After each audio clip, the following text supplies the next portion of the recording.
Viral হওয়ার পর এটা তো ফার্স্ট সরস্বতী পুজো, বলো দাদা। আগের বার সরস্বতী পুজোয় তো দোকানই খুলি।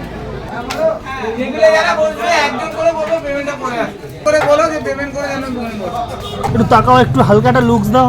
হ্যাঁ একদম ছোট্ট করে তাকিও একটু। আচ্ছা বিরাট ব্যস্ত দাদা। এটা ক নম্বর হাড়ি এটা? 5 নম্বর।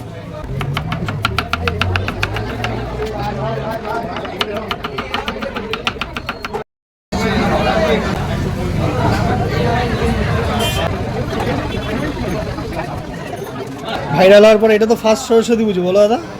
এটা ফার্স্ট সরস্বতী পুজো তো? এর পরে না না, ভাইরালের পরে। ভাইরালের পরে হ্যাঁ, এটা প্রিপারেশন ছিল, জানতাম, এমন আন্দাজ ছিল একটা হবে, বিস্ফোরণ হবে একটা। আগের বার সরস্বতী পুজোয় তো দোকানই খুলি।